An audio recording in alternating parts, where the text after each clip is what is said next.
بەڕێزان بەردەوامین گفتوگۆ دەکەین لەبارەی گرنگی بەهێزبوونی یەکێتی نیشتیمانی کوردستان لە بەغدا لەگەڵ کاندیدێکی بەڕێز کاک عوسمان ڕەسوڵ کاندیدی ژمارە 33 یەکێتی نیشتیمانی کوردستان لیستی 222 یەکێتی لە بازنەی سلێمانی ڕاستەوخۆ لە ڕانیەوە لەگەڵمانە. کاک عوسمان سڵاوت لێ بێم، کاتت باش، سپاس بۆ بەشداریکردن لەگەڵمان. سڵاو لە جەنابتان. دەتانەوێ لە بەغدا چی بکەن بۆ خەڵک؟ طبعا ئەگە سەری تاریخی دامەزانی یەکێتی نیشتیمانی کوردستان بکەین، یەکێتی نیشتیمانی کوردستان حزبێکی سۆسیال دموکراتە و حزبێکی ڕێکخراوەیە، حزبێکی جەماوەریە و حزبێکە بۆ تەواوی پێکهاتەکانی کوردستان بەبێ جیاوازی کاری کردووە و لەسەر ئاسی ناوچەکە، لەسەر ئاسی هەرێماتی و لەسەر ئاسی مەحەلی و حزبێکی لۆکاڵی نیە، لەسەر ئاسی دەرەوە بۆ پارچەکانی تری کوردستان، لەسەر ئاسی باکوور، ڕۆژهەڵات، ڕۆژئاوا. هەمیشە یەکێتی نیشتیمانی کوردستان پشتگیری و هاوکار و هەماهنگ بووە، هەمیشە حزبێکی مستعد بووە، هەمیشە تێڕوانینێکی سیاسیانە و تێڕوانینێکی منطقی و لۆژیکی هەبووە بۆ تەواوی قەوارە سیاسیەکانی کوردستان و بۆ پێکهێنانی وەکۆکردنەوەی هەموو ڕائجیاوازەکان و هەر کە بیر خۆشمانی بینینەوە کە لە سەردەمی هەرەسی شۆڕشی مەلا مستەفای بارزان ئەو شۆڕشەی کە لە 74 هەرەسیێنا جەنابی سەرۆک مام جەلال هەستا بە کوکردنەوەی ئەو ڕائجیاوازانەی کە قیادەی سیاسی کوردی تێدا بوو، هەمووی کوکردەوە حزبێکی دروست کرد بە ناوی یەکێتی نیشتیمانی کوردستان لەگەڵ کۆمەڵی خەڵکی مستەقەفین و لەگەڵ کۆمەڵێک خەڵکی گەنج و تێکۆشەر. ئەوە بوو کە یەکێتی نیشتیمانی کوردستان بە تێڕوانینێکی سیاسیانە و بە تێڕوانینێکی منطقی و لۆژیکی هاتە ناو سەحەکەوە، دەستی کردەوە بە سیاسەتکردن و بە حکومڕانیکردن و دەستی کردەوە بە پێکهێنانی تەشکیلاتی حزبێکی سیاسی بە ناوی نوێبوونەوە بە ناوی یەکێتی نیشتیمانی کوردستان. یەکێتی نیشتیمانی کوردستان پێکهاتەیەکە بۆ هەمووانە و لە هەموو شەریعە و پێکهاتەکانی کوردستانی تر ناوچە جیاوازەکانی تێدایە و حزبێکە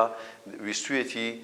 خزمەت بە ڕۆڵەکانی خۆی بکە، خزمەت بە هاونیشتیمانیانی خۆی بکە، هەم لەسەر ئاسی مەسایلی جوگرافی، ئەمیش لەسەر ئاسی وەتەنی و نیشتیمانی و لەسەر ئاسی قەومی، هەم لە ناوخۆ هەمیش لە دەرەوە. ئێمە وەکو یەکێتی نیشتیمانی کوردستان لەو جۆرە کادرانەین کە ئەمڕۆ وەکو مامۆستایەکی زانکۆ، وەکو کادریشی خوێنەوار، وەکو کادرێکی خاوەن بڕوانامەی تەخەسوسی، سەرۆک پاڤڵ و سەرکردایەتی یەکێتی نیشتیمانی کوردستان و مەکتەبی سیاسی و فلتەرە حزبیەکان ئەمڕۆ ئێمەی کاندید کردووە دەمانێرێت بۆ بەغدا بۆ هەستیاترین قۆناغ، بۆ گرنگترین پرس کە ئەویش پرسی نیشتیمانی بوون و پرسی پەرلەمانە کە ئەویش پەرلەمانی هەڵبژاردننی پەرلەمانی عێراقە. عێراق مەشاکیلی سیاسی زۆر تێدایە، تەموحات و پێداویستی و ئیمتیازات و ماف و مستەحقاتی کورد لە بەغدایە. جەنابی مام جەلال ڕەحمەتی لێبێ ئەو کاتەی کە سەرۆکۆمار بوو لە بەغدا لەگەڵ هەموو پێکهاتە جیاوازەکانی عێراق و تەکوینی عێراقدا هەستا بە نووسینەوەی دەستورێک و سەرپەرشتیکردنی نووسینەوەی دەستورێک بە کۆمەڵێک بڕگە و مادەی جوان و کە بۆ هەموو عێراقیەکانە لەوانشدا تەواوی مافەکانی گەلی کوردی تێدا دەستەبەر کراوە لە هەموو ڕوانگەکانەوە بۆ هەموو شەریعە و پێکهاتوو بۆ هەموو سەکتەرە جیاوازەکان و جەنابی مام جەلال بەو عەقڵە حەکیمانەی بۆ فکرە سیاسی و تێڕوانین و لۆژیکانەی کە هەیبووە لەسەر ئاسی ناوچەکە و هەوڵی داوە ماف و مستەحقاتی هەموو پێکهاتەکانی گەلانی عێراق بپارێزێ و هەمووانیش بڕیاریان لەسەر بڕیارەکانی جەنابی سەرۆک مام جەلال داوە و کەسیش ڕێی سەرۆک جەناب مام جەلالی ڕەت نەکردوتەوە. هەموو پێکهاتەکان کۆک بوون لەسەر قەرارەکانی ئەو و ئیشیان لەسەر کردەوە و ملتەزیمیش بن بە بڕیارەکانی ئەوانەوە. هەتا جەنابی سەرۆک مام جەلال لە بەغدا بوو هەموو وەزعە سیاسیەکان، وەزعی مەسایلی ئاسایش و ئەمنی قەومی، مەسایلی دارایی و بژێوی ژیانی هاوڵاتیان و دوانەکەوتنی موچە و ڕاتبی فەرمانبەران و نەشێوان و دروست نەبوونی ئاژاوە پشێوی لە عێراق و لە هەرێمی کوردستان ئەوە بووە. ئەمڕۆژ سەرۆک پاڤڵ کە کوڕی جەنابی سەرۆک مام جەلالە ڕەحمەتی لێبێ بە هەمان تێڕوانین، بە هەمان ئایدۆلۆژیا و بە هەمان فکرە، بە هەمان بیر و بۆچوون و ڕێباز هاتووە ئەمڕۆ هەم سیاسەتی پەیڕۆ پرۆگرامی حزبی یەکێتی نیشتیمانی کوردستانی سیاغا کردوتەوە و هەموو کوتلەکانیشی بەڕاستی ئەمڕۆ ئەوانەی ناو عێراقی ناو یەکێتی نیشتیمانی کوردستان ڕێخستۆتەوە و هەستاوە بە کۆمەڵێک پێوەر و بە کۆمەڵێک مقایس کە پێوەری کاندید بوونن ئەمڕۆ کاندیدەکان کە بەهێزترین کاندیدن هەڵی بژارتون لەسەر ئەساسی بڕوانامە، لەسەر ئەساسی پێگەی جەماوەری، لەسەر ئەساسی معلوماتی عامایان لە سیاساتی ئیدارەدانی دەوڵەت هەڵی بژارتون اختیاری کردوون دەمانێرێ بۆ بەغدا کەموو کادری زمانزان و شارەزا و مواهلن و لە بەغدا بەرگری بکەین لە مافەکانی گەلی کورد بەرگری بکەین لە خاکی کوردستان و حیمای ئەم دەستورە بکەین کە جەنابی سەرۆک مامزولا داڕشتووە و ماف و مستحقاتی گەلی کورد بە یاسا و ڕێسا لە پەرلەمانی عراق بەپێی بە تەخەسوسات لە ناو لیجانە پەرلەمانەکاندا جێمان بکاتەوە و هاوکار و هەماهەنگی کورد لە سیاسەکان بین. کاک عوسمان ینی ئەوەی کە باست کرد شکڵێکی ئامەی شوکارەکانە ئێوە بچنە بەغدا چی لە ژیانی خەڵک دەگۆڕن ئاینسە تۆ دەچیتە نێو بازاری ڕانیە گەنجێک پێتەڵێ کاک عوسمان تۆ بستە بەغدا چی لە ژیانی منە گۆڕی چ جوابێکت هەیە بۆ ئەو گەنجە؟ ڕاستە پرسیارێکی جوانە 100% ڕاستە. ئەمن حەسەب تەخەسوسەکەی خۆم قسە دەکەم. تەخەسوسەکەی من ئامار و زانیاریە. ئامار و زانیاری معلوماتی هەر ئەوە نیە چەند ژن بێت چەند پیاو بێت چەند گونشین بێت چەند شارنشین بێ. ئامار و زانیاری چەند جۆرێک و چەند ئیشێکی هەیە کە هەموو ئیشی ئەساسی و ئیشی علمی و حکومڕانی وڵاتن دەست دەبین بۆ هەموو پرسە هەستیارەکان پرسە زانستیەکان. ئێمە بە حکمیەوەی کە مامۆستای زانکۆم و خۆشم لەگەڵ جیلی گەنج بووم لەگەڵ خوێندکارەکان و لاوانی وڵاتەکەم بووم لە مەعاناتی هەمووان تێدەگەم و بە حکمیەوەی کە لە ناو ئۆرگانە حیزبەکانی خۆشماندا کارم کردووە بە تایبەتی ناو مەکتەبی ڕێکخراوە دموکراتیەکان کە لە هەموو نەخۆشانی تالاسیما و کورتە باڵا و نابینان و خاوەن پێداویستی تایبەت و لاوان و ژنان و لە هەموو ئەو شریعانەی کە لە ناو هەیکەلی تەنزیمی مەکتەبی ڕێکخراوە دموکراتیەکان جێگانبووەتەوە لە مەعاناتی هەمووان تێدەکەم لە بژان و ژیان و گوزەرانیان پێش هەموو شتێک ئەوەی ئێمە مافەکانی خۆمانەکە لە بەغدا بەدەستی بێنین ئەو مافانە سەیری بکە لە هەرێمی کوردستان و لە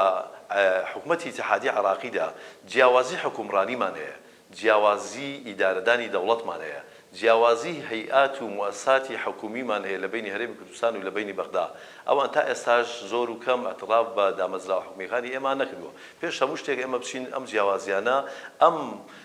ڕێڕەوە نایەکسانیانە ئەم نەعەدالەتیانە لە هەرێمی کوردستان نەیەڵین بە تایبەتی تۆ پرسێکت کرد لەسەر پرسی گەنج توێژی گەنجانی ئێمە لە 2013ەوە خاوەن بڕوانامەکان دانەمەزراون کەم ماڵ هەیە لە ماڵەکان لە هەرێمی کوردستان کە خاوەنی بڕوانامەیەک و دوو بڕوانامە و سێ بڕوانامە و تا سەرەوە خاوەنی بڕوانامە نەبووبێت چاوی لە حکوومەتە چاوی لە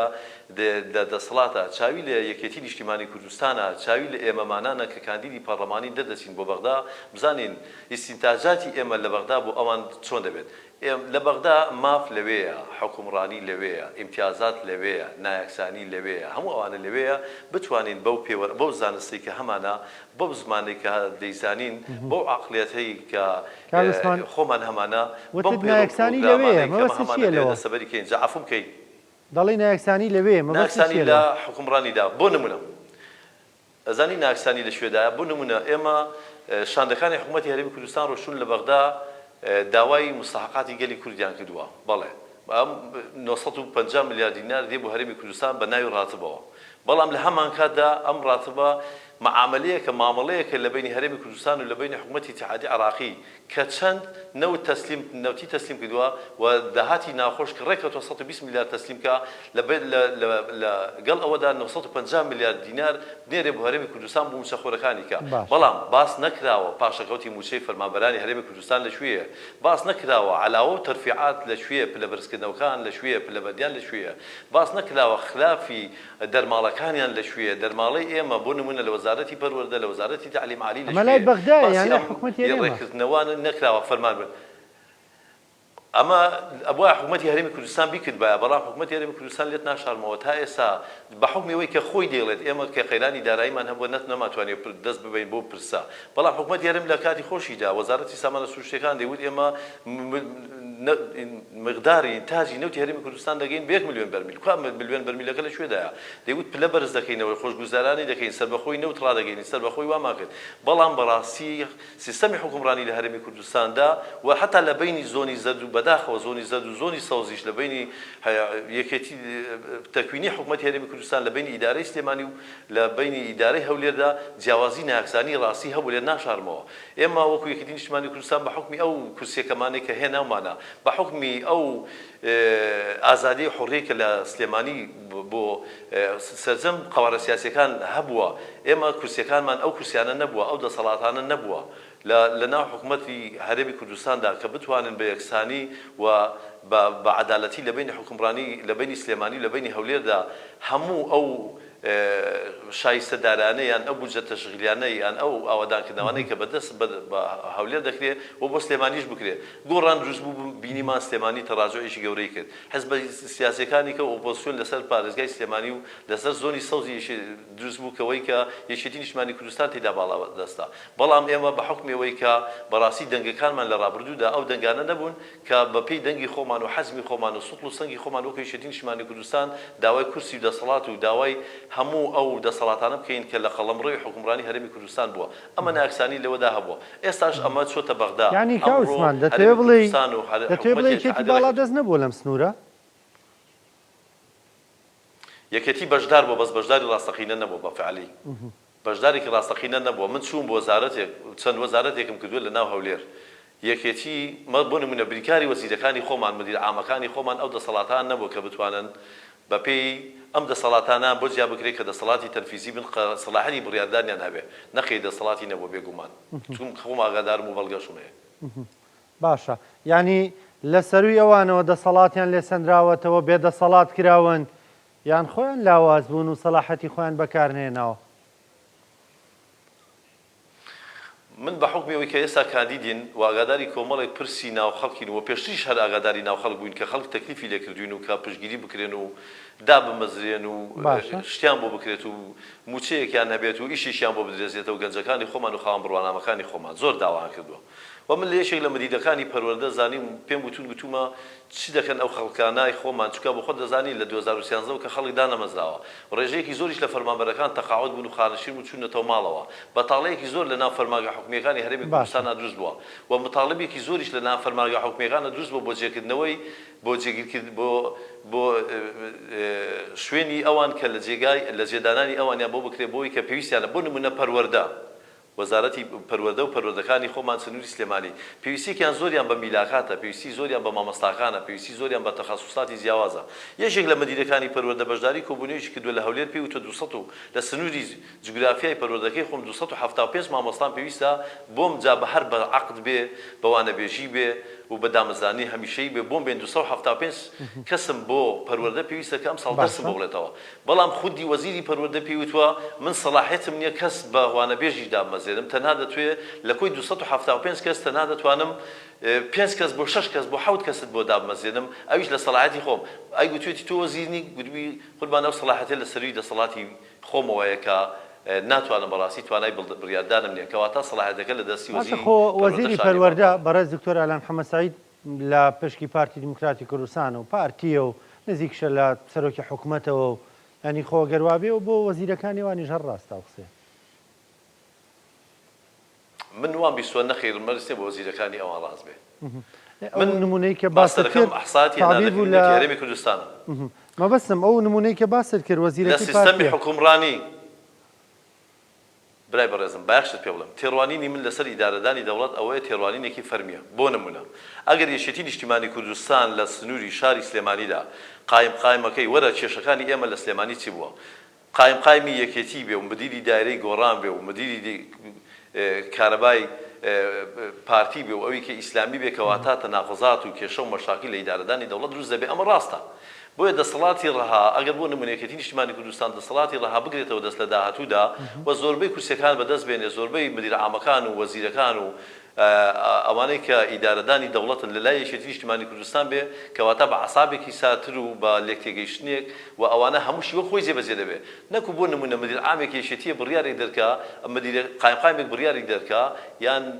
پارێزگارێک بڕیارێک دەرکا ئەمی کە ملتەزیم نەبێ کەواتە تەناقضاتە و لە ئیدارەی دەوڵەتی ناو حکوومەتی هەرێمی کوردستانیدا من نامێت بچمە ناو ئیدارەی حکومڕانی هەرێمەوە چکە من لەسەر بەغدا قسە دەکەم و کاندیدی یەکێتیم بۆ پەرلەمانی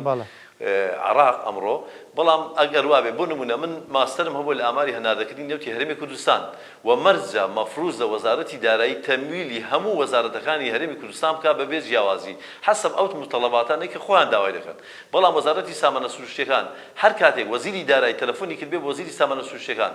مەرجە پارەی بۆ نمونە بیرەنەوتەکان مەسایلی ئیکتیشاف دڕێلین سیانە بۆریەنەوتەکان هەناردەکردنی نەوتی هەرێمی کوردستان فرۆشتنی نەوت گۆڕینەوەی درا و دۆلار بە دینار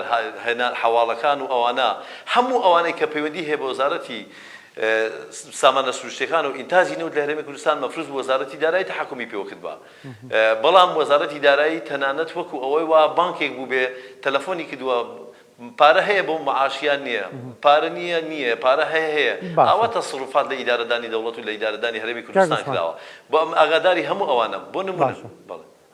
بۆ قسەی قسەکانمان کۆ بکەینەوە چی بەو دەنگدەرانە دەڵێ چی بە دەنگدەرانی خۆت دەڵێ جارێوانەی کە بڕێرەنداوە دەنگ بە بەڕێزت دەن ئەوانەی کە بڕێرەنداوە دەنگ نەدەن دەنگ بە یەکێتی نەدەن دەنگ بە کاندیدەکانی کێت یعنی چیان پێ دەڵێ